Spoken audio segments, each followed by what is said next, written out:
Thanks for choosing this free Anfield Index podcast. If you'd prefer to listen to this or any of our other shows without adverts, then now's the time to check out Anfield Index Pro. With AI Pro, you can supercharge your entire listening experience. You'll not only get all of our podcasts without the ads, but you'll have them far faster with our quick publish feature available exclusively for subscribers. AI Pro also puts you in the heart of our sound studio, with an option to listen to many of our shows live and interact with the podcasters in real time as the shows are recording.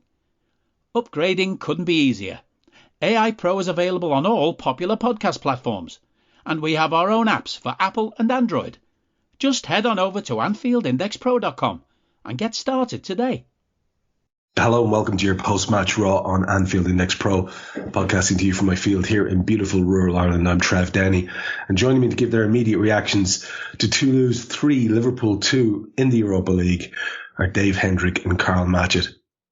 Dave, we've decided in the interest of self-preservation of our mental health, we're going to keep this one very short. So I am going to go straight into one of the usual routines of the show with you, and then I'll do a second of our usual routines with Karl, and then we're going to jump straight into the match analysis. So we leave all the analysis, all the incidental stuff until then, and I'd like you to talk me through the Liverpool team. And Karl, I'm very aware that I'm giving you the lesser of the tasks there in terms of having to say anything about Toulouse, but we will, like I say, in the interest of brevity for our mental health, get this done as quickly as possible. Your thoughts on the Liverpool lineup, Dave? We went Kelleher, Gomez, Matip, Quansah, Tsimikas, Elliot, McAllister, Endo, Doak, Gakpo and Diaz. Should have been enough there easily to put in a far better showing than that lot managed. Yeah, should have been absolutely enough. I didn't like the decision to start Ben Doak, and we can talk about why when we start going through the game.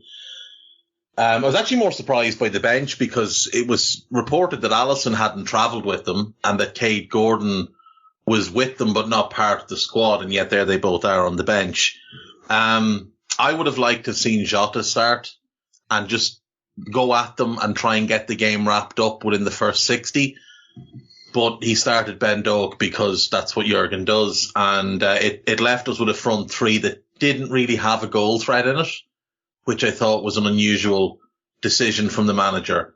I liked that he started Endo with McAllister as an 8, and I thought it worked fairly well until Endo sort of lost the run of himself. The back four should have been more than enough to keep them out, and yet it was not even by a long stretch. No, and as we say, we'll look at individuals there. Our countryman had a shocker, in my opinion. Oh, yes, we'll be talking about Queeving, don't you worry. We certainly will, and young Quansah didn't have his best night either. We'll have a look then briefly at Toulouse, Karl. They were Restes, they had Dessler, who was very high energy, shall we say, tonight. Costa, Nicolaisen, Diarra, Suazo, Schmidt, Sierro, Caceres, Donham and Delinga. And all of a sudden, the likes of Delinga, Suazo to an extent, and frickin' Donham looked like world beaters against us tonight. On their bench, they had Sissoko, they had Gelabert, they had Kamanzi who came on, Alebi, Begrai, Magri who came on to some effect, and Bangre, Kevin, Dominguez and Lacombe. Talk to us a little bit about them and how in the name of Christ are they so much better? Or did you think it was quite simply the fact that Liverpool were an absolute shadow of a fraction of what they can do? Yeah, I'll tell you why they were better, Trev, is really, really easy, and we've heard it 1,000 times before, because they worked hard. That's it. That's the reason. They had an energy which they did not have, let's say, in the first sort of 20, 30 minutes of the game, and Liverpool had lots of the ball and did not a whole lot with it, obviously, but they were in a shape and they didn't really do too much, and we didn't really have too much problems with them. And all the players that you talk because then they started attacking us and running and having some energy and being physical. Let's be honest, all of them were, every single one of them in every area of the pitch, and our lot didn't fancy it. That's pretty much why they were better than us. That's why they were able to run us off the ball. It's why they were first in challenges. It's why they created more things, because they played at a bigger tempo and they played at more intensity, and we didn't.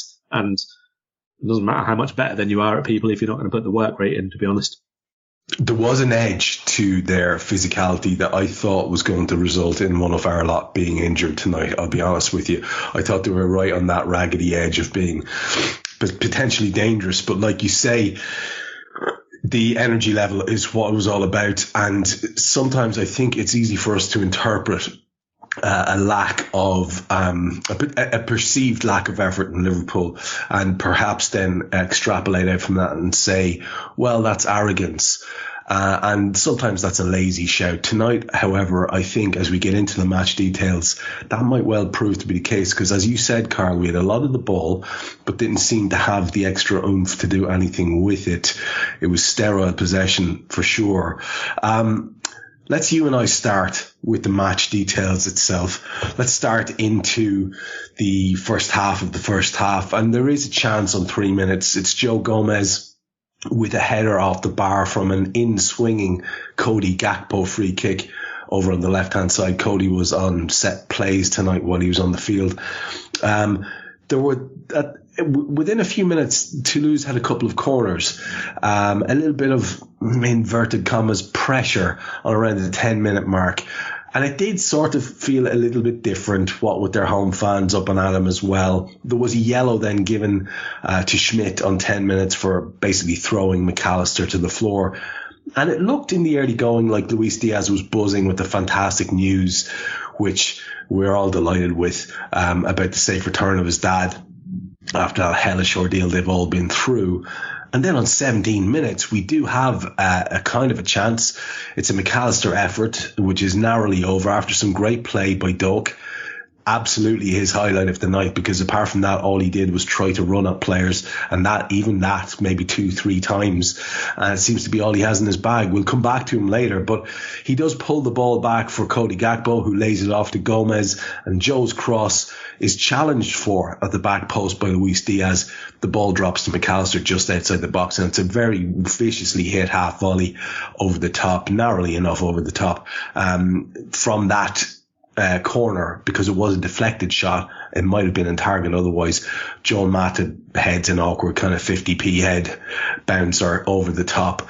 And we're going to finish on 25 minutes with Luis Diaz, who has a kind of a snapshot from distance. It's low, it's well hit, it's got a bit of pace on it, but it's straight at the keeper, who kind of parries it a few yards in front of him, and we have nobody close to take advantage of that minor spill. What did you make of the first 25, and what would you like to add to my summary there?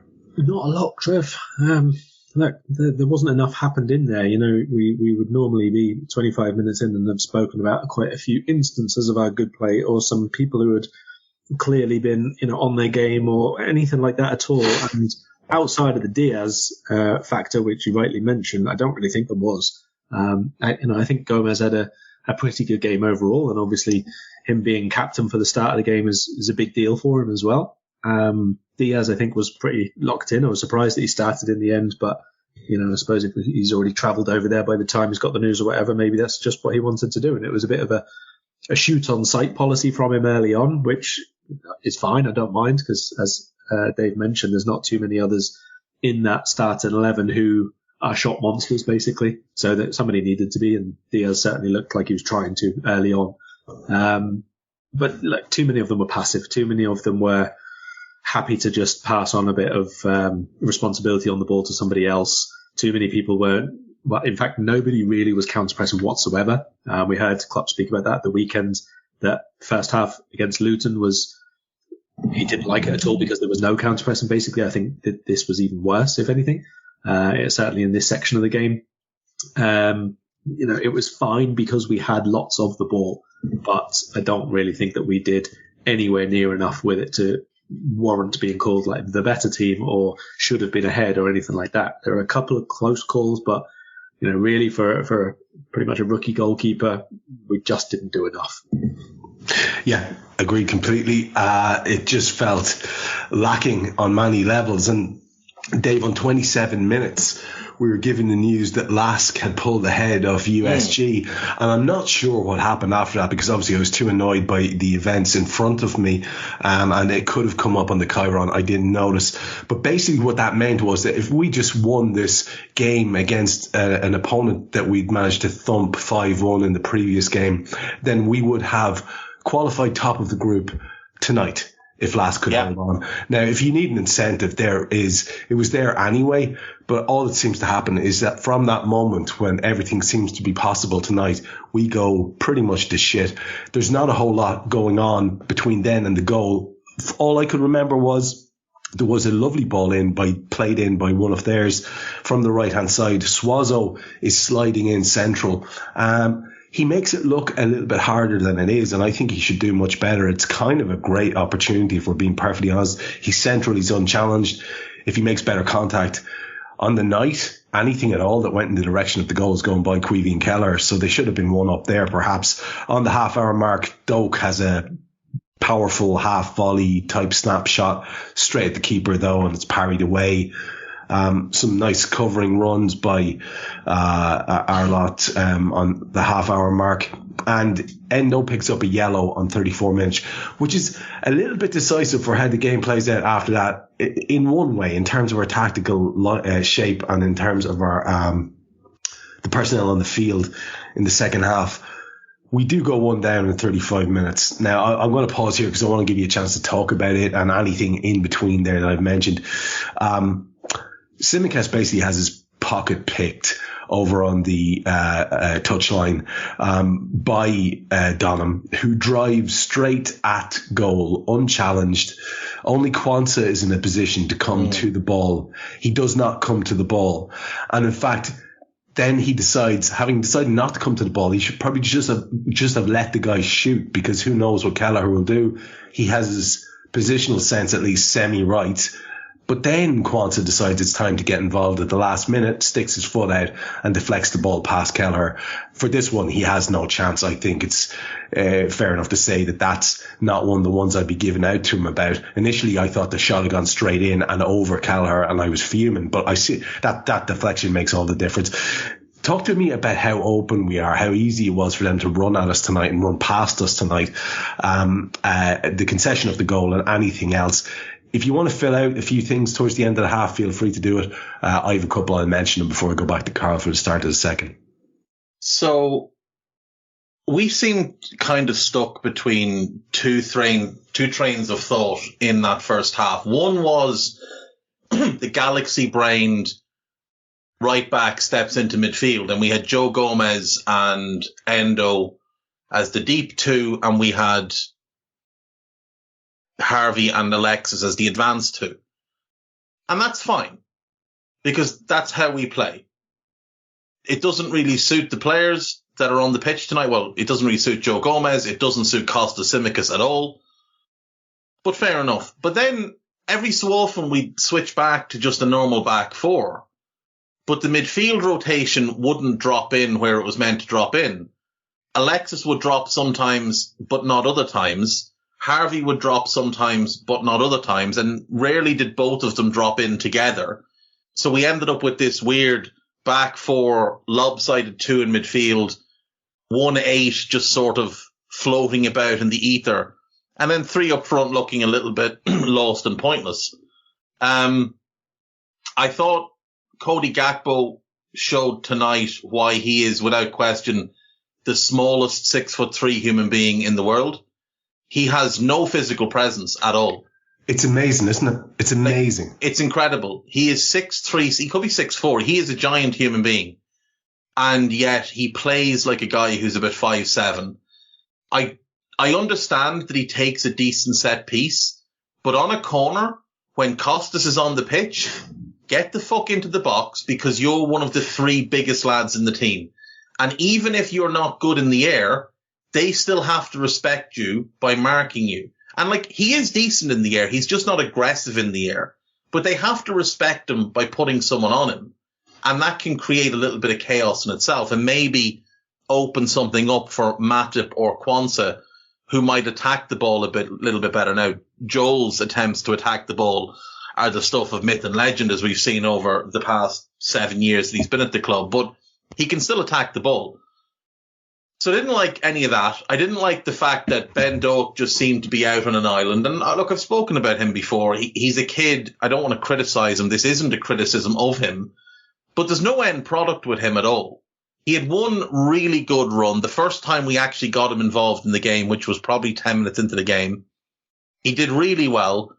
And then we kind of ignored him after that. And then the few little flits of the ball he did get, he doesn't produce anything. So they go back to ignoring him. He has, I mean, yes, he must be in a joyous mindset after the release of his dad, but surely his brain is just full of thoughts of, I can't wait to see my dad. I can't wait to talk to him, make sure he's okay, you know, whatever. So I don't know that he's 100% focused on the game either. So that front three is a bit of a mess. The midfield, again, we're doing two different things and neither of them are working all that well. And unfortunately, the biggest loser of this shape is Costas because he's not suited to it at all. And that goal largely happens because we're trying to be galaxy brained. He's trying to bring the ball out as the left-sided centre-back because he's also expected to be the left winger. So he's trying to carry the ball out to give it and then go on the overlap when all we should really be asking him to do is pass out from the back in that position. But he gets his pocket picked. Dunham does really well. And he just runs. He doesn't do anything fancy. He just runs in a straight line. The goal is there. I'm going to run at the goal. And if one of them comes out to challenge me, then I'll figure it out. And no one comes to challenge him. And I understand that there's been a lot of praise for Quansah, and rightly so. He has been very, very good. But he's clearly been watching a little bit too much of Virgil and decided that he somehow has attained the Virgil aura. Because what he did was very much what Virgil does. The difference is Virgil has that explosive burst of over the first 2 or 3 yards. So when he decides to involve himself, he involves himself very quickly. Quansah doesn't have that. Quansah takes a while to get up to speed. So when he decides he's now going to interject in proceedings, it's almost like a lethargic lunge to try and block the ball, whereas Virgil would have been explosively going to meet the runner. And it hits his foot and it goes over Kelleher. Queeving has no chance. Now, I'm sure we're going to talk about Queeving a lot tonight, but you can't blame him for the first goal. That's the be-all and end-all. Costas deserves most of the blame because he's far too lax, far too relaxed. And that was something that was prevalent through the whole team tonight. Like, we spoke about it against Luton, how they turned up and kind of expected to win. And it felt like that tonight as well. Like, oh, we can prick about here. We'll eventually get a goal and then they'll have to open up a bit more and then we'll get another goal and then it'll be put to bed. But what happened was we didn't get a goal and then they opened up and then they just ran all over us because we didn't have any fight or will in that team. Like, they're lads who've turned up tonight expecting a fairly easy evening's work. And all they've ended up doing is making an absolute clown show out of themselves. As a person with a very deep voice, I'm hired all the time for advertising campaigns. But a deep voice doesn't sell B2B, and advertising on the wrong platform doesn't sell B2B either. That's why if you're a B2B marketer, you should use LinkedIn ads. LinkedIn has the targeting capabilities to help you reach the world's largest professional audience. That's right, over 70 million decision makers all in one place. All the big wigs, then medium wigs, also small wigs who are on the path to becoming big wigs. Okay, that's enough about wigs. LinkedIn ads allows you to focus on getting your B2B message to the right people. So, does that mean you should use ads on LinkedIn instead of hiring me, the man with the deepest voice in the world? Yes. Yes, it does. Get started today and see why LinkedIn is the place to be to be. We'll even give you a $100 credit on your next campaign. Go to linkedin.com/results to claim your credit. That's linkedin.com/results. Terms and conditions apply. Hej, Susanne Axel här. När du gör som jag och listar dig på en av Krys vårdcentraler får du en fast läkarkontakt som kan din sjukdomshistoria. Du får träffa erfarna specialister, tillgång till lättakuten och så kan du chatta med vårdpersonalen. Så gör ditt viktigaste val idag, lista dig hos Kry.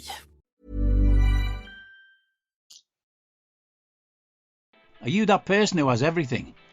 The coolest merch and those must-have fan threads? Well, over at our Anfield Index shop, we've gone that extra mile when it comes to pimping up your Liverpool collection.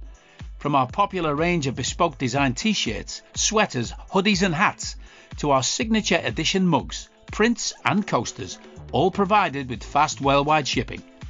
We have something for every red. We also stock official LFC merchandise and are licensed with the Premier League and UEFA to sell official iron-on shirt badges and sleeve patches. As a listener to this podcast, you can get 10% off everything with coupon code AIPRO10. Just head over to AnfieldIndex.shop or find us on Etsy by searching for Anfield Index. It's very, very frustrating when you think about that last sentence you said, particularly. I'm thinking about fellas and application, and I'm thinking about someone like Endo, who gets his opportunity again, and I want him to be absolutely on fire. I want Ben Doak to be this revelatory talent. I want the usual suspects to raise their game, and it's missing. And what happens immediately after the goal is that Endo pretty much screws himself over 5 minutes later with a silly late tackle. It basically would have made up the manager's mind that he needs to go. He needs to be hooked. Yeah. That was what did it. I'm convinced of it because, like you, I don't think he was that awful. I will say that on occasion he does look like he could get absolutely monstered by a physical player. Oh yeah, and he's no speed. No, there's no speed, and he's not strong. Even McAllister, lower centre of gravity, sticking your arse out, Kane Dalglish style strength. He doesn't have that Endo either. Doesn't do that. Endo almost plays because he's only about 5'10". He's not a big guy. But he almost plays like a much taller player who's got a different centre of gravity. Like Alexis is not that much smaller than him. And yet Alexis is blocky and squat. Endo looks like he should be. He looks like he should be a bit of a unit to knock off the ball. But he doesn't play with that same low centre of gravity that Alexis has. He doesn't have that kind of core strength, which is really weird because in certain moments you see it and you think, oh, that's really good. Like he's gone in, he's used his body well and he's won the ball back. He had some lovely passes tonight. There was one where he dropped back in, picked the ball up off Matip, turned round and just fired it through the lines right into Alexis' feet and got us moving. And you're like, that's exactly what we need. More of that. Like that's what we're looking for from that position. And then there's other times he gets the ball and it seems like he doesn't actually know which foot he's meant to kick with. Like he does this weird little kind of shuffle thing and then he'll play like a 5-yard bobbly pass to somebody that there's no real conviction in it. And it's almost like he just wants to get rid of it. He's an odd player. Like there's definitely pros to his game. I just think the style of football we want to play is a little bit too much for him.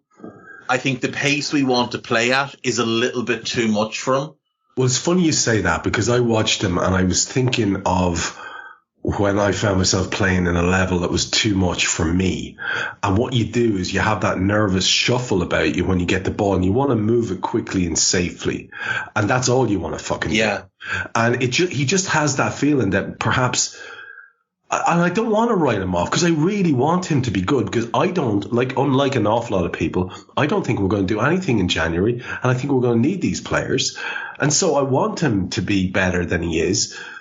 But there are too many signs that he's not. And Karl, I want to bring you in here on Endo, but also the last remaining incidents I've mentioned here. And it's worth mentioning them because they're by two players who then are hooked along with Endo. So your thoughts on Endo, but also on 42 minutes after a very, very unimpressive half, Tsimikas finds himself in a position to hook over a cross. And it is appalling. It's literally just atrocious. Too nobody, too strong, over the dead ball line. Doak. I want to talk about Doak. And again, this is not about jumping on the head of a young player. This is not about anything to do with that. But I want you to tell me what I'm not seeing, because what I fear when I see Ben Doak is that he is, in the old school, almost like a one-trick pony. He gets the ball, and his instinct is to go directly at the opponent and then try to cut it back or do a little kind of quick move to be past them, heading for a dead ball line or heading back in the way towards the box.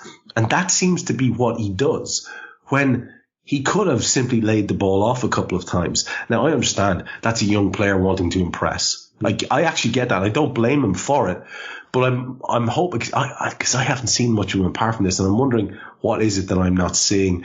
But we couldn't find a rhythm, Karl. We should have been choking that team, but we couldn't do it. We were starting to get a little bit outplayed, out-muscled. They were first to most of breaking balls and stuff like that. So your wrap-up thoughts in the first half, but if you wouldn't mind just visiting on Endo, Tsimikas and Doak, because that's the last chance we get to talk about them. Yeah, which says quite a lot about the game, doesn't it? And about their performance levels, to be honest. So Tsimikas and Endo actually can touch on together, because you used the word before about you want to see a bit more application from them. And while I know the way that you're intending to use that word, it should have been a different kind of application for them today, like an application to be playing at the weekend, basically. Obviously, with Alexis suspended, Endo should be first in line to come in and play that number 6 role. Did he play well enough tonight to say that he should play in the Premier League? Did he play bad enough tonight that he should suggest that he shouldn't be in the team at all anyway? I don't think getting hooked at half time because of a lack of discipline, and you mentioned the yellow card, he actually made another foul straight away afterwards, which I think is a big part of the reason why he was taken off as well. It wasn't good. It wasn't, like we said before, there was no aggressive play from Liverpool. There was no real intensity about many of the players whatsoever. Endo lost all 4 of his ground duels today, which, for a player who's basically playing the defensive mid role is not really acceptable, to be perfectly honest. Alexis, I think, lost 9 of 11, I think it was, I read. That may be slightly wrong, maybe 1 or 2 out, but Jesus, around that level. And that's, our midfield today as a whole, not just those 2 players, but in the roles that they were playing specifically. It's obviously very, very important when none of the rest of the team were being particularly diligent about the defensive work, let's say.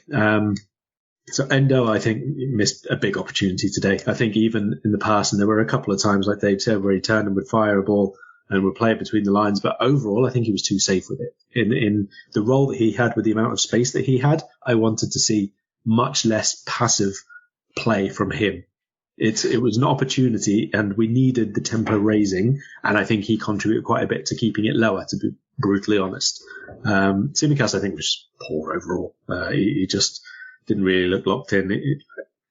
I get that the individual mistakes can and do happen to people during a match, but he's had a little bit of a run now of games. He's been, had a bit of a rest at the weekend where he didn't have to play the full 90 minutes. He should have been come back in today, wanting to put in a very, very good, diligent performance, making sure that he was doing things which he can do correctly, and he didn't. Like really simple stuff, like simple passes, like the crosses from decent areas, like overlapping at certain times, and these things weren't really happening. So I don't have too much sympathy for either of those 2 being hooked at the break, to be perfectly honest. And with Ben Doak, I think, a little bit about wanting to bring senior players on, so not entirely his fault, but I understand with what you're saying that you haven't seen too much of him. One thing we've brought up previously is that we've never really got to see him like playing from the left-hand side, where he's able to actually cut in and be on his right foot. It seems because he's not a Mo type of wide player. He's more Diaz than Mo, and it just seems like it would make more sense if he was used off the left-hand side. But just on Costas, like, there is a pattern with Costas. When he makes a mistake, he's always going to have a really bad 5 or 10 minutes afterwards, always, because his head goes completely. And literally everything he did after that mistake for their goal was an absolute shambles. So as soon as that goal goes in, I'm saying to myself, he's gone at half-time because he's going to be a disaster until half-time. He's not going to turn it around beforehand. And Jurgen's just going to go, well, that's enough of him then. Yeah. And it's unfortunate for him because, you know, he's not really had an extended run at the club other than that little spell where Robbo had the ankle injury a couple of years ago. And he did quite well in that spell. There have been times when he's been the better performing left back. Yeah. And he gets replaced straight away. And that's the thing. And his confidence must be just shot to pieces. And even in this little run here, like, I know he hasn't been great, but just the fact that Klopp dropped him for Luton and played a right-footed centre-back out of position instead of him, that has to hit it. Now, I'm not saying it was the wrong decision by Klopp. I think it was the right decision, but it has to hurt his confidence. And he does seem like very much a confidence player, which is why he has these extended bouts in games where everything he does, you're just looking at him going, what are you doing? Like, what are you doing here? Why have you done that? Why have you decided to cross from there? Why is that the pass you've picked? Why haven't you closed out in your man? You're allowing a cross into the box here, or you're hanging a lazy leg out. You're going to get yourself booked. And he does these things every single time he makes a mistake. Look, we needed to address the holding midfield role in the summer. We didn't do it. I know we signed Endo, but he didn't address anything at all. We needed to address left back as well. And instead, we gave Tsimikas a new contract not that long ago. And that decision now looks absolutely mind-bending. Isn't it strange that we're talking about two players who, whatever about their confidence levels, and they're very valid points, and both Endo and Tsimikas, actually, and also Ben Doak, because as you boys point out correctly, it's not his most natural position. But both of those boys, the more senior fellas, the lads who are closer to 30, if not actual 30 in the case of Endo, do stupid things. Tsimikas has it in him when his head goes to do stupid things. Endo's tackle, like the stamp which got him the yellow card is one thing, but then after we go one down, that silly late tackle which should have got him another yellow and sent off, that is actually daft. It's silliness, and we need proper cool, calm and collected types in that midfield. The type of fella who can get a yellow card in minute 1 and just keep playing and being like incredible. Like Fabinho. Remember Fabinho in that game at home to Barcelona? He gets that ridiculous yellow card for the foul on Suarez, even though it was actually the best tackle anyone's ever seen in their lives. Yeah. And then he just put in a 10 out of 10 performance after that. And like Endo makes that, like, he looked distressed when he got booked. A holding midfielder should just take that in the chin and just not even flinch. Like, we see Rodri regularly get booked early in a game and just continue to play his game. And yes, he'll be a little bit more cautious, but he doesn't let it affect him like the way it did with this guy. And I understand that, like, Liverpool was an enormous step up for him. Like, he was playing for a team that were struggling to stay in the Bundesliga. A team, by the way, that are now third in the Bundesliga, having sold him and Mavropanos. And that basically, he alone basically funded their summer transfers. And all of a sudden, they're a team transformed. But he's gone from struggling to stay in the Bundesliga to playing for a team with real ambition. And he's done it at 30. Like, it was an odd signing at the time. He might have made sense on a free, but we paid quite a bit of money. So it's not just that we want him to work out, Trev. We need this guy to work out. We paid 20 million or something for this guy. Yeah. So, like, he has to work out, or it's a real stain on the talent spotting of the manager, who's the one that was behind this transfer. I don't know. It was a weird transfer at the time, and it looks weirder now. And like Carol's right, like, this weekend, Alexis is suspended. We also play City then after that. And personally, I would rather have a defensive midfielder in there against City. But this guy doesn't look like he can play in the Premier League from what we've seen. He's done okay in the Europa League thus far, but, like, you know, this is twice now where he started games and been hooked early because he's just not performing at the right level. And the thing with that foul that you mentioned and Karl mentioned as well, it wouldn't surprise me if the referee went to Jurgen at half-time and said, look, you may take him off because the next foul, he's off. Yeah. Whatever it is, he's off. Because that does happen quite regularly, where because it's in the first half, the referee will give him a little bit of leniency, but he'll say it to the manager, like the next one and he is off. And that might have driven the decision to take him off because he was going to get sent off. There's no question he was going to get sent off. Well, the ghost of Rodri will appear later in the show. I'll tell you that for nothing, for a different reason, and we'll get there. And Karl, if you and I start the second half together,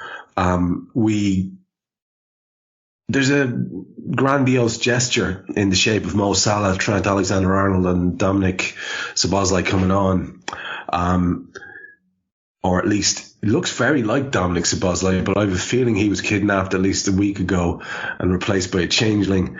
Tsimikas goes off, Doak goes off, and as we said, Endo goes off. And all that happens is that they come out with their tails up massively. Very encouraged by what they'd managed to do towards the end of the first half when they started to play a little bit and have a little bit of ambition. And instead of us coming out and looking to assert our authority, it was the opposite way around. They came out and they very much did the thing that we were hoping to go. So the main incidents I want to talk to you about will lead right up to the second goal. And on 47, that's 2 minutes into the second half, Delinga plays in Swazo, makes a total mess out of Quansah, and Swazo contrives to miss straight in front of goal. A horrific play by us, a bad moment for Quansah. On 49 minutes, there's a corner for them which is headed downwards and goalwards by Nicolaisen. And then they have the ball in the net for a second time on 50 minutes. Delinga robs Joel Matip and fouls him in doing so. It is very clearly a foul, but he takes it on and finishes it very nicely. McManaman decided that it was very tight in the BT commentary. It's not. It's a foul. But I guess the damage is kind of done psychologically because the ball's in the net again and they've already had 2 chances before that. We manage a kind of half-arsed effort on 51 minutes. Mo kind of almost gets in off a long bomb of a pass from Trent. And Dave mentioned these the last day on Raw, and I did myself, these Hail Mary balls. If that's what we're all about now, if that's what Trent's reduced to, we're in trouble. We know he can do them, but there has to be more to it than that. Mo is dragged by a defender and barged into by the keeper.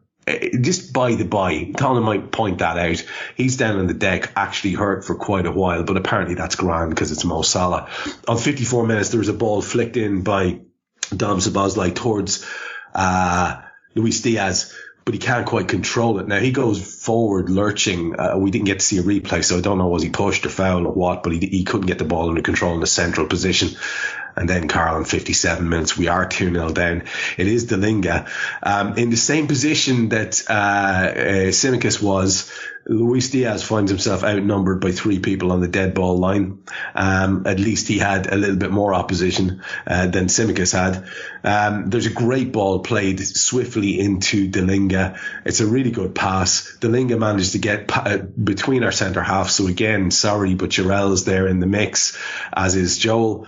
And his finish is first time and brilliant and crisp and goes in off the base of the post. He's helping the ball on the way it's come. It's a really, really, really good finish. However, when you see it going past Kelleher and you see Kelleher's movements and position, this is where now alarm bells start going off for me. I don't think that beats Alisson.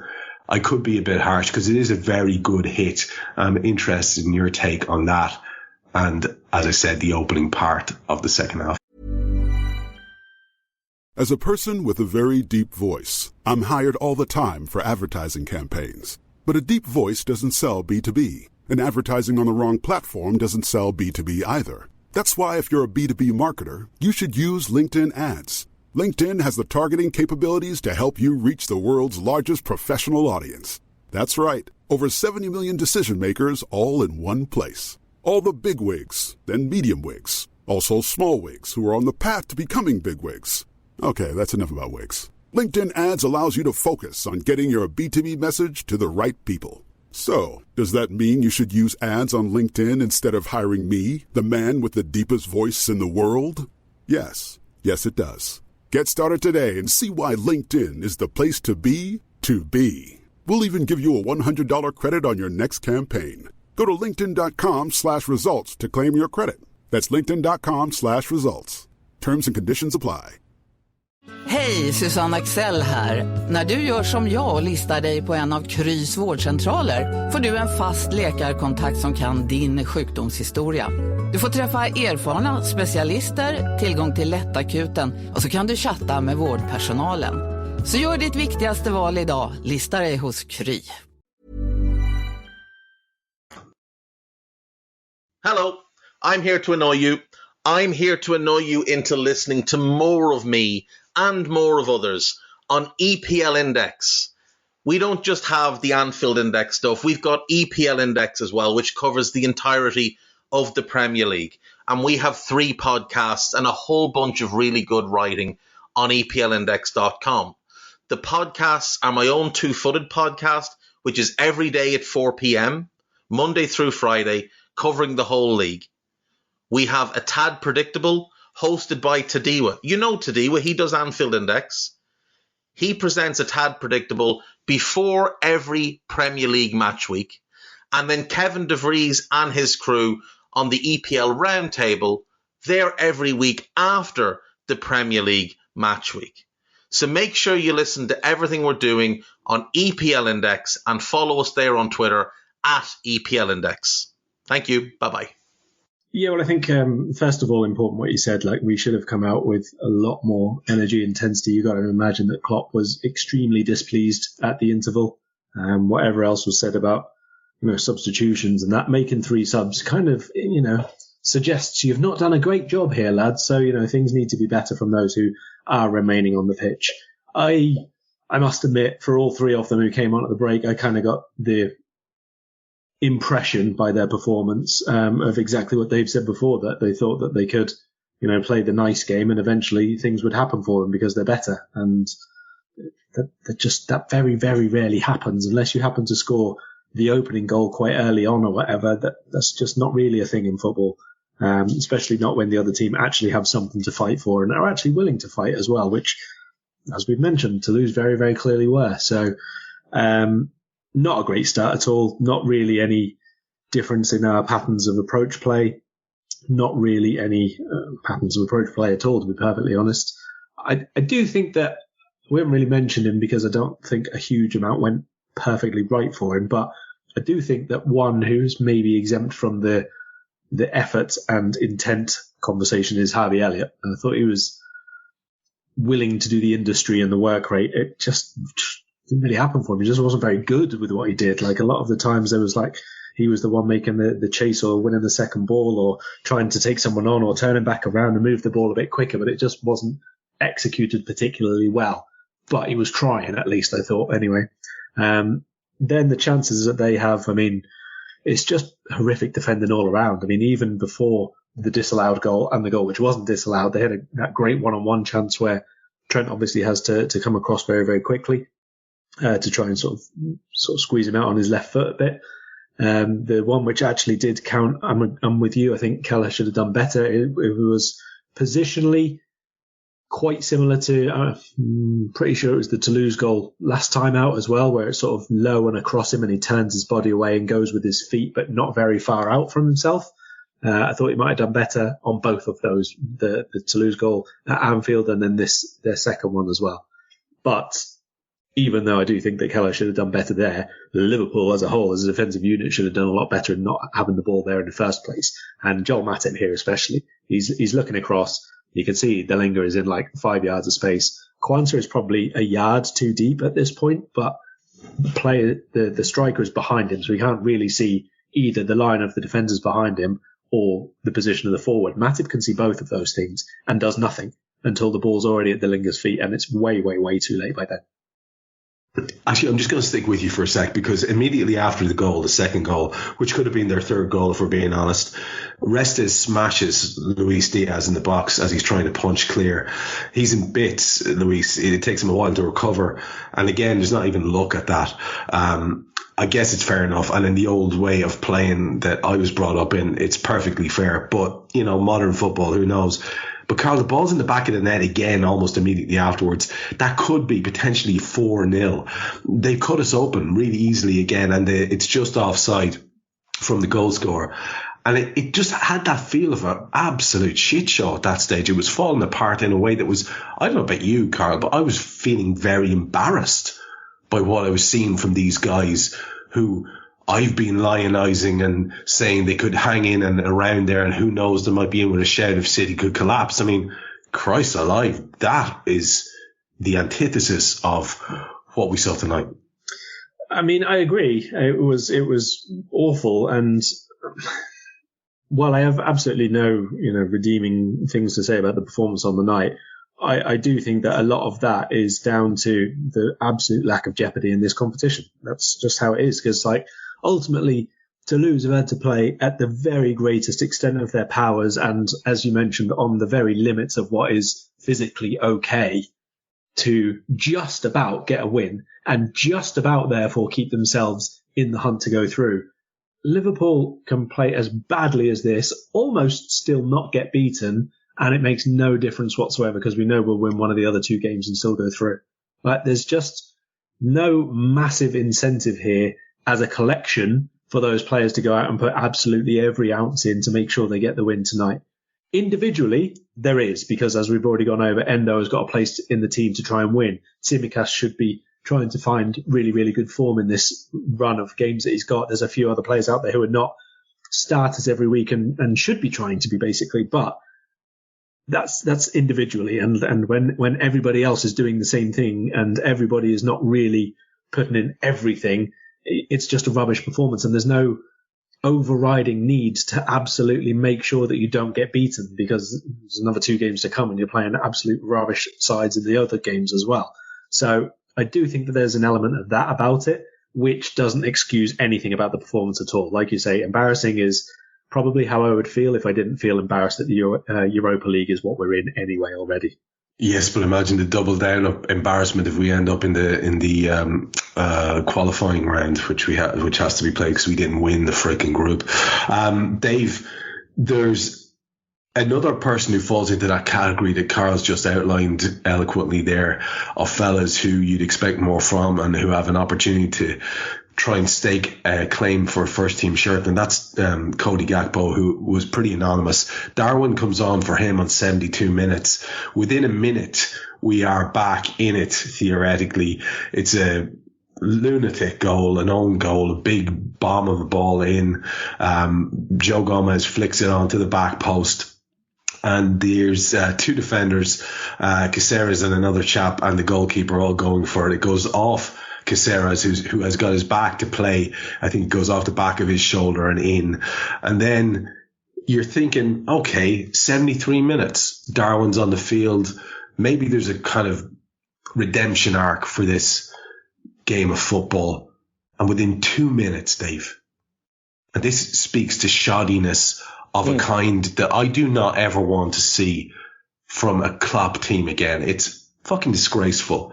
Within 2 minutes, in a shambles of a situation, there's a ball to the back post, a pull back, which is pawed at by Kelleher. And Delinga actually could have got there first, doesn't. Kelleher paws at it, and all he succeeds in doing is passing it straight into the feet of the onrushing Magri, who's unchallenged at the back stick, to finish it. It is clown car stuff, Dave. Oh yeah, it's one of the worst conceded goals you'd ever see. We've just been given a gift, a way back into the game, and you think, okay, we've got our vice captain on the pitch, we've got a bunch of senior players on here, and we'll figure this out now. And instead, there's no pressure on the ball, nice and leisurely flick to the back post. Our vice captain makes absolutely no effort to do his defensive work, which has been a problem all season. And at some point, we're going to have a really, really strong conversation about that fella, because his attitude is a disgrace. And I thought he was an absolute shambles when he came on tonight. Yeah, agreed. The ball across is a bad ball across. That's the type of goalkeeping you expect from somebody who's not actually a goalkeeper. Like, the goalkeeper's been sent off, all the subs have been used. Yeah. So you've put one of the midfielders in goal because he's tall. That's what that was. That is abysmal from Caoimhín Kelleher. And he couldn't have made it easier for Magri. What did you think of Kelleher? What do you think Kelleher on the second goal for them? Just by the way. Crap. Yeah, that's something. And Trev, we talked about him after the last Toulouse game, about the stagnation. It's not a stagnation. This guy has regressed. This guy is not as good now as he was in the 21-22 season, because he hasn't played. He's had a very, very poor season with the games he's had this year. He's been really poor this year. He was absolutely abysmal against Southampton in the final day of last season. And for the people that said, oh, well, we'll get 30 million for him on the market, we'd be lucky to get 10 from now. Do you know what that performance from him tonight and the performance from us tonight reminded me of? I want you to cast your mind back to January of 2018. We're not long doing post-match Raw.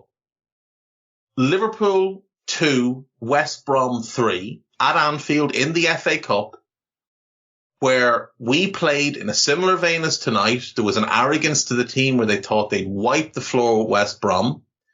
They had, I think, 2 goals ruled out on the night.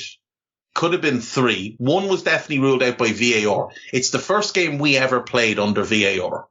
It was the VAR tester, wasn't it? Yes, and the referee used it 3 times in the first half, and the first half took about 4 hours. Andre Mariner was I think, the video assistant on the night. Paulson was the referee.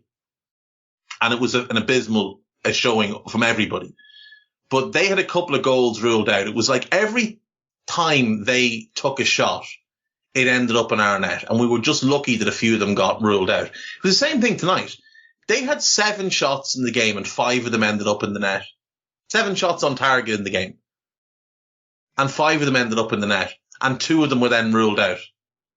And one of them that was ruled out tonight, by the way, was questionable. And he wasn't good on that one either. The offside one, fair enough. But the one with Matip, I didn't think it was a foul personally. I thought Matip made a meal of it, having gotten himself in a bad situation.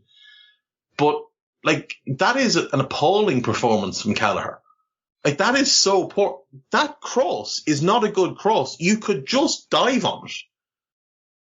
And you've not even poured it into an area of safety. You've poured it into an area of onrushing attackers where your defenders are running back and now you're putting it the far side of them. You might as well just caught the ball and fucked it into the net.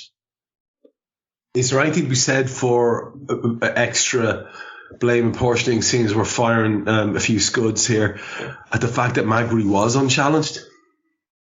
He was unchallenged because all of our defenders were trying to get back because Trent hadn't done his job. All of our defenders collapsed back too deep because Trent didn't do his job. And they got back to try and get on the goal line. Now, should a midfielder have been tracking Magri? Yeah, probably. But I'm not sure who that midfielder was meant to be because we had absolutely no shape after Jurgen started just throwing forwards onto the pitch. Oh, it just got with wild. Reckless abandon. Yeah, like Karl mentioned Harvey earlier on. He did work hard and he was awful because nothing came off from him. And then he decided to play hero ball late in the game and started firing in shots. Like, Harvey, you stay in your lane, son. If we want shots from distance, there's other lads who'll do that. And your vice captain will give you a prime example of why it's not a good idea. He has a dreadful effort on 80 minutes, one of the worst shots you'll ever see. Yeah, and it's a Lovren-esque attempt. It's still sailing out of Toulouse now. It's in international airspace. I bristle a bit at some of the lazy comparisons between Harvey and the former captain, because I think that's just almost like, well, he's a young English lad. He's all high energy and he's not what we want him to be. And actually, he's got bags of ability. Like, he's got bags of ability. That's it. But now that I call out those 3 criteria, yeah, I guess it works. But the guy has a lot to offer. But you say stay in your lane. He just needs to be tactically disciplined, and it's not really, again, I don't know that it's his fault. No, it's not his fault at all. None of it is his fault. Him not being a midfielder and continually being played in midfield is not his fault. Him being empowered to believe that he is the second coming of Messi is not his fault. Like, he has been hyped up an incredible amount since he's about 14. He was about 14 when I first started hearing his name. Like, this kid might make his debut for Fulham in the next few months. I think he was 15 when he made his debut for them. But you see him running a game for the under 21s at England level, and he looks like a seasoned pro. Yeah, he looks like a seasoned pro. But like, I keep hearing people say, "Oh, well, like, of course he can play in midfield." Like, Bernardo Silva plays in midfield. Bernardo Silva was 26 before he played a game in midfield. Before that, he played in the wing. Then they compare him to David Silva. Like, first of all, let's pump the brakes. They're two of the best midfielders the Premier League has ever seen. Or sorry, two of the best players the Premier League had ever seen. But they were both wingers until, in Bernardo's case, 25, 26. And in David Silva's case, he was near 30 before he played in midfield. They're little lads, though. They're little lads. That's the extent of the comparison. And that's the comparison. Yeah. But like, David Silva was also one of the best passers of the ball anyone's ever seen. And Bernardo Silva is rapid. Harvey is neither of those things. So those comparisons are for the bin. But like, again, he is one of the few that did put in a shift tonight. But like, Dominic came on, and it was almost like someone had said to him, "Go on and win the game by yourself." And then they'd also had Trent to one side and said, "Right, you go on and win the game by yourself." And then they must have had a chat with Mo and said, "Just don't bother too much. Just go on and run about a bit, but, you know, keep yourself fresh." Well, I thought Dom was every bit as bad as Trent, if not worse. And he was shocking the last day. So, like, hats off. He's been our best player this season, but you have to say it when he's appalling. And today it was wretched. It was wretched, but we're only a little bit into the season, and he's already played a ridiculous amount of games for us. Oh, did you hear the stat? I was listening to UP, and Cy Brundish was saying that he's already played some ridiculous percentage of the allowance that he should have in terms of time on the park for the year at this stage. Yeah. He's on track to be way oversubscribed in terms of minutes on the park by Christmas, and that's a recipe for burnout or injury. And he's had about 1,200 minutes for the season so far, maybe a little tick over. Last season he played 3,700 minutes or so. Yeah, but the difference is the Premier League is a far higher paced, far higher intensity type of game than what he was experiencing last year. Like, he shouldn't have been brought on tonight. I know Klopp was trying to, you know, rescue the game. And the Lask result might have played into it, because Lask have won 3-0 tonight, and they were 2-0 up, I think, at half time. Oh, Christ, are you serious? Yeah, so Jurgen might have been looking at it and think, right, if we just go all out here and win this one tonight, then we can just play the kids in the last two and we're fine. But like, common sense, Jurgen, like, you're bringing on Dominic, who's been overplayed so far, Mo, who's been overplayed so far, and Trent, who he hasn't been overplayed, but he doesn't deserve currently a spot in the team because he's been really poor. But like, we've a few lads that haven't been good this season. Like, Cody has not been good this season at all. Cody has been desperate this season. I know he scored a few goals recently, but those performances have been poor. And he started the season poorly, and then he got injured, and then he came back really quick, like quicker than it seemed he should. And he's been poor again. And like, every time he scores a goal, we come on this and we say, well, hopefully now that goal will give him confidence, he'll start to play better. But he hasn't been playing better. He's just continued to be poor. And he was dreadful tonight, like absolutely dreadful tonight. Credit to that centre-back of theirs. What's his name? Costa. I thought he was excellent. But he bullied Cody. Like, bullied him. And it's not like he's a big lumbering fella. He's about the same height as Cody, but he's stick thin. And he just bullied him around the place. As a person with a very deep voice, I'm hired all the time for advertising campaigns. But a deep voice doesn't sell B2B. And advertising on the wrong platform doesn't sell B2B either. That's why if you're a B2B marketer, you should use LinkedIn ads. LinkedIn has the targeting capabilities to help you reach the world's largest professional audience. That's right. Over 70 million decision makers all in one place. All the big wigs, then medium wigs. Also small wigs who are on the path to becoming big wigs. Okay, that's enough about wigs. LinkedIn Ads allows you to focus on getting your B2B message to the right people. So, does that mean you should use ads on LinkedIn instead of hiring me, the man with the deepest voice in the world? Yes. Yes, it does. Get started today and see why LinkedIn is the place to be to be. We'll even give you a $100 credit on your next campaign. Go to linkedin.com/results to claim your credit. That's linkedin.com/results. Terms and conditions apply. Hej, Susanne Axel här. När du gör som jag och listar dig på en av Krys vårdcentraler får du en fast läkarkontakt som kan din sjukdomshistoria. Du får träffa erfarna specialister, tillgång till lättakuten och så kan du chatta med vårdpersonalen. Så gör ditt viktigaste val idag, lista dig hos Kry. Acast powers the world's best podcasts. Here's a show that we recommend. I'm Matt Gorley. And I'm Amanda Lund. Join us for Keys to the Kingdom, An unprecedented peek behind the curtain of the world's greatest theme parks from the people who have all the best stories. the characters. Raise your hand if you're permanently disabled from working at Disneyland. Over the whole thing is a giant jumpsuit made of 100% yak fur. And I got some very interesting sexual propositions as a giant Klingon lady. Looking down into the tram, undoes his pants, and begins to urinate directly onto the tourists. Keys to the Kingdom, out October 16th. Subscribe now. Acast helps creators launch, grow, and monetize their podcasts everywhere. Acast.com.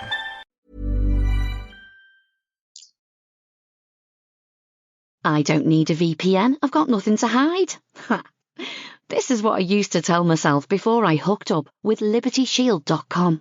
Not only is my home internet now fully encrypted, but I can now access all the websites I want, whenever I want, and do so from absolutely anywhere. As a Liverpool fan, I love to know I can now watch every match, regardless of whether it's on UK TV or not.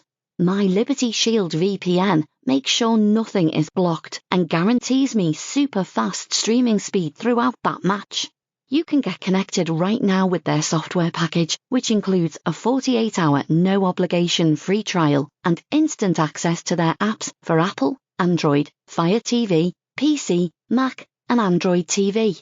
Or go a step further like I have and get one of their pre-configured VPN routers. These small but powerful devices allow you to easily connect every device in your home to VPN, making it the perfect solution for smart TVs, Mac boxes and games consoles. Visit LibertyShield.com today and use coupon code AIVPN25 to get 25% off at checkout. Yeah, it's frustrating, and I'm going to be back to you for your wrap-up thoughts in a minute, Dave. And Karl, you and I have got still some business to do here, because we bring on Diogo Jota on 80 minutes, just after that wild Harvey Elliott effort. They bring on Kamanzi, I think, for Donham, who had scored. And at this point, there's another little bit of a flap from Kelleher, and I'm just thinking, if we need to talk about Trent, we need to talk about Quivine for sure. But 8 minutes after arriving on the pitch, Diogo Jota has us back 3-2. It's a great determined run and lovely finish across the face of goal. Brilliantly done. It should be too little too late. 7 minutes are added. It's all gone a bit wild and scatty. Darwin's picking up yellow cards.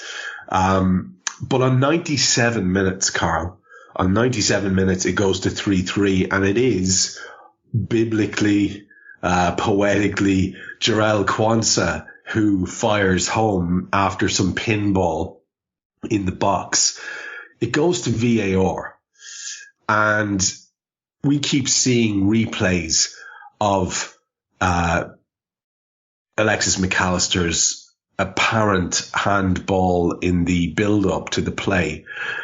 I tried to count how many passes there were, and honestly, Karl, I stopped because I was getting so annoyed because there were so many before the goal actually got scored.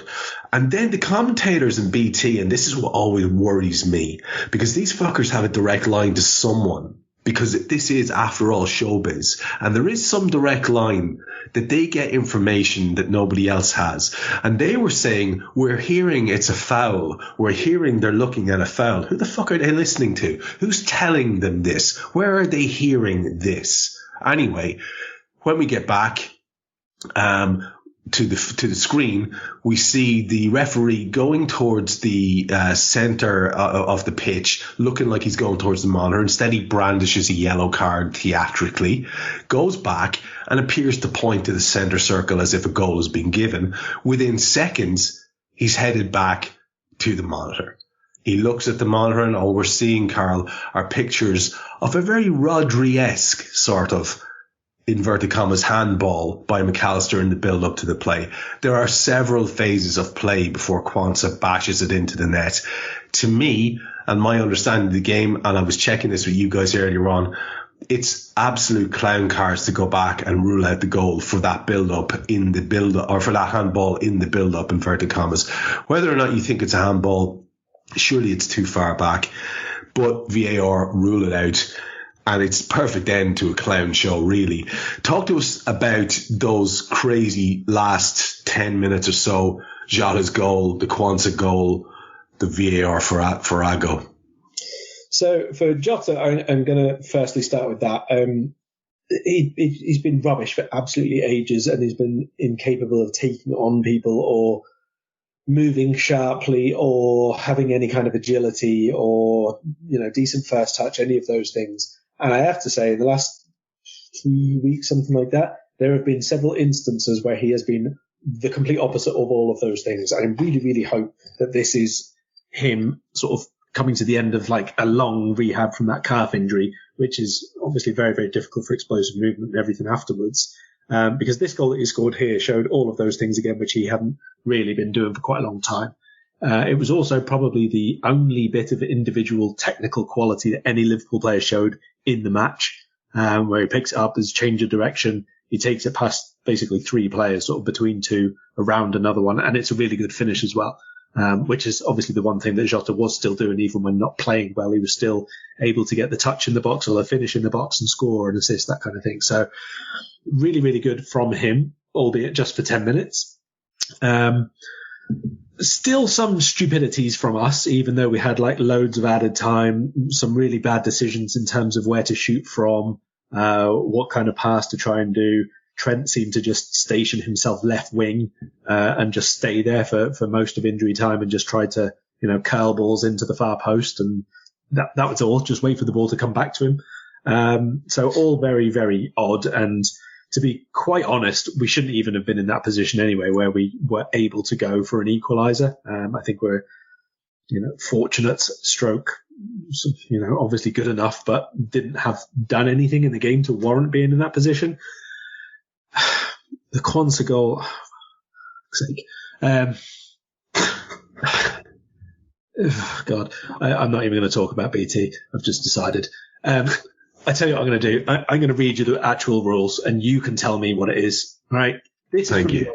This is from UEFA, right at the end of last season. So for going into the new season, for the guidelines for next season, the board recommends that UEFA should clarify no handball offence should be called on the player if the ball is previously deflected from his own body, and in particular when the ball does not go towards the goal. That's UEFA's recommendation. So you tell me what happened there for Alexis McAllister. It was like a control off the chest onto his arm.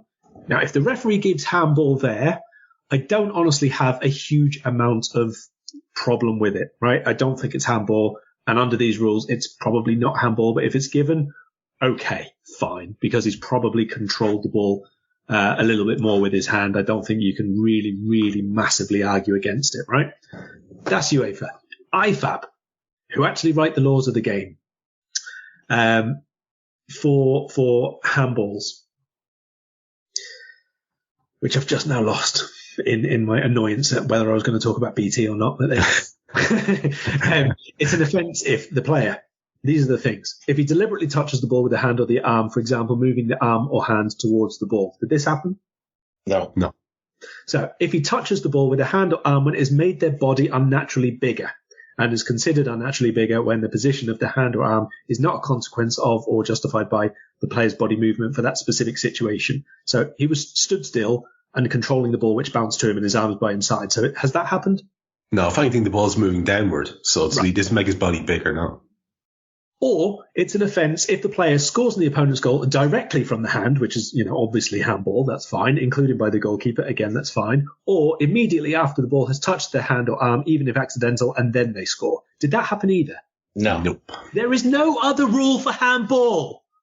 Can we get this in now? It doesn't fucking matter how far back you go. It's that phase of play, that only phase of play, which is handball for a VAR check on a goal. That's all.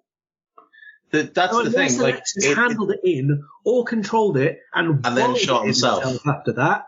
Nothing else matters. Yeah. So the ref doesn't know the rules. The guys in VAR don't know the rules. That's exactly what it is. That's exactly what it is. But like, the other thing that got me as well is because obviously when they showed the VAR replay to the referee, the camera, the TV camera is behind the referee, so we can see what he's watching. And they show him one angle, which is straight on at Alexis, where it does look like it just hits his arm. Yeah. But you can see it in the other angle that it hits his chest and then onto his arm. And what they also did was they showed him this one angle 3 times. Then they showed him it in slow motion. And then they showed him a still photo of the ball basically glued to his arm as if to say, look, it's handball. Yeah, no, it was a stitch up. I'm sorry, it was a stitch up. Yeah. I'm like, this referee, now we didn't lose the game because of the referee. We lost the game because of ourselves. Liverpool cost Liverpool tonight. It would have been nice to get a draw. It would have been good to get a draw. But Liverpool didn't deserve a draw out of that game tonight. Liverpool lost tonight because of Liverpool. But that referee, you will rarely go and watch a game of football where there is a man in the middle who is of more belief that the reason people have paid in on that night is to watch him. Yeah, because you saw the yellow card in the middle of that.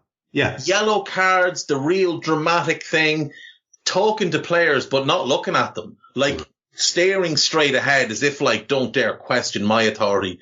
The big flamboyant waving of his arms when he's blowing his whistle. Like, Jesus wept. There was a moment where just before he went over to look at the screen, where Trent went to ask him, has the goal been given? And he just starts roaring at him. And Trent gets this real puzzled look on his face. And then the ref starts waving players away. Like, he's the captain. He is allowed to speak to you. That's also in the rule of the game. Because he has an armband on, he is allowed to speak to you at any point. And you have to have a conversation with him. But this gentleman felt he was above any of that tonight. But he'll be delighted because he got to be the decisive factor in the game. He will be thrilled. We have been stitched up tonight by that VAR crew because Alexis doesn't score the goal. So therefore, the fact that the handball wasn't seen by the referee in general play means that it is a goal. And B, it hits his body and then hits his arm, meaning it's not actually a handball. He's not trying to make his body bigger. If anything, he's trying to make his body smaller because he's actually trying to pull his arm back out of the way when it hits him. It's a shambolic decision, but it fit the game because we were a clown show from about 30 minutes in. The referee was a clown show from the first minute to the last minute. The commentary was a clown show. When Darwin got his yellow card, the commentator I had, which was on the CBS showing of it, said, Núñez has lost his head here. His teammates are trying to calm him down. Darwin was literally standing there bemused, laughing at something. And the commentator was trying to make out that he was after losing the rag. It was just a shit show. And then based on what I've heard about the BT tonight, like, it was just as bad. Karl, they were trying to tell us it was the Toulouse defender who got booked, so don't worry about it. I mean, exactly. That's how bad they were. Dave, just give us your wrap-up thoughts, seeing as I'm with you, and then I'll go to Karl for his. Quansah Quivine Mignolet might be a thing. Something to monitor moving forward. Trent needs to be fined every time he A, doesn't do his defensive work, and B, decides that shooting from 35 yards is a better option than passing to one of his teammates. Dominic might also have to take one of them fines at some point because he had a few ill-advised shots tonight, as did Harvey. If I'm right, Jota scored a similar enough goal in the first leg to the one he scored tonight. So, yeah, that's a positive. Mo should not have played, and hopefully when he got clarted by their goalkeeper, which nothing was done about that. The keeper's just allowed to come out and clean Mo Salah out of it. That's a bit odd to me. Well, it was a tag team. The defender shoved him, and then the keeper came out and just wiped him out. Yeah. All things considered, it's a very, very shitty night for the Reds because the last result went in our favour, and had we just done what we went there to do tonight and won the game, we would now not have to worry about this competition again until late February. But instead now we've got to win our next game, which I'm actually not sure who we play next. Is it Union we play next away? And then we played first, don't we? Yeah. So look, one more point in the next game will put us through. But we want to top this group. We don't want any of that knocking about playing teams dropping in from the Champions League. So Jurgen needs to put a rocket up their holes when he gets them in the dressing room tonight and back to the AXA tomorrow, because that's two games back to back where the effort level just hasn't been acceptable, where they've been outfought, they've been outrun, and they can point to bad luck. At the weekend, it was bad finishing. Tonight, it's bad officiating. But the bottom line is Liverpool screwed Liverpool. To paraphrase Vince McMahon tonight, Liverpool screwed Liverpool. And we have nobody to blame, only ourselves, for how that game has gone down. Fair enough. I will just mention for you that you will have 1,000,007 podcasts during the week, so keep your ears out for everything Dave's doing, Two-Footed and Daily Red every day, as well as Scouted with Karl, no doubt ahead of Brentford. And Karl, your final thoughts? Absolutely no sympathy for the team with that bad decision at the end, other than perhaps Gerald Quansah, because it was his first goal, or would have been his first goal, obviously. So, you get the feeling of the goal and the last minute equaliser and all that, and it's taken away from him. But aside from that, it was their own fault, like we've said all along. We were rubbish tonight. We didn't deserve a draw. So, again, I'm just going to go back to the minimal effort levels from everybody. I know statistics numbers are not everything, but they're certainly indicative of things that happened or did not in this case. And the two players who made the most tackles for us, and there was only 2 each, so a pretty low bar to be the one who did the most. But it was our two 20-year-olds, Jarell Quansah and Harvey Elliott. So all of those seniors, what are you doing? Because we didn't play well. We should have been doing a lot more than we did, and only those two won the ball back for us a couple of times each. I feel that that's quite damning, to be perfectly honest. Quansah also, obviously the player who made the clearances and interceptions the most for us, along with Joe Gomez. But numbers-wise, there's not really a huge amount to take from here. We mentioned the shots not being great. Harvey Elliott, 4 shots, none on target. Again, not amazing, not something we'd like to see all that often.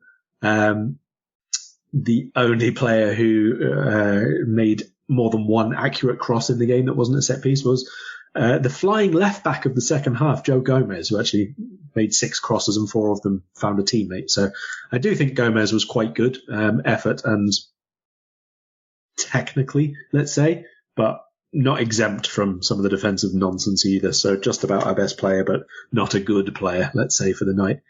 Basically, this game will just fade into one of those many, many forgettable ones that you just talk about a few years later, just because something else bad happens and you say, it reminds me of this game. Maybe it'll be our next reserve goalkeeper. But basically, as long as Quivin Bogdan's not a thing, then I think we're okay for the Europa League. And from you during the week, what can people look forward to? Ahead of the weekend, I'm not doing a Liverpool piece because I've done loads of them recently, and quite honestly, it doesn't look very nice reading at the moment, does it? So I've got done a chat with Daley Blind, actually, who's now playing for Girona in Spain. And they are top of La Liga. So I had a lovely chat with him about that and how that's all going and how they've managed to do it. And that will be out on Friday ahead of the weekend's action. Fantastic. Some things to take your minds off the clown show / shit show that was the Liverpool performance this evening. I know a guy who is very deeply into a huge conspiracy theory that all sport is rigged. And when you see things like that happening in the last minute of that game today, yeah, I might go and pick that book up again and have a little glance through a few pages. But like the lad said, it would have been some lipstick on a pig, if we're being perfectly honest. It was horrendous by the Reds. We tried to talk little. We ended up talking quite a lot. It's a 70-odd minute show. What do you want from us? We've done our duty. We're out. I've been Trev Downey. You heard Karl Matchett. You heard Dave Hendrick. Guy Drinkle's been beavering away in the background. And we'll be back with you for Brentford. Take care. We hope you enjoyed listening to this Anfield Index show. Please be sure to subscribe to our channel so future podcasts find their way to your device automatically. There's nothing quite like fan engagement, and we'd love to know what you think of anything discussed on this show. The best way to get in touch is over on our free Discord community, where both podcasters and listeners debate the hottest LFC topics 24/7. Sign up free now at anfieldindex.com/Discord. You won't regret it. You can also follow us on Twitter at Anfield Index and find us on Facebook by searching for Anfield Index. Oh, and before you go, we'd love it if you could leave us a 5-star review on your favourite podcast app. It only takes a couple of seconds, and it means the world to the people who create these free shows.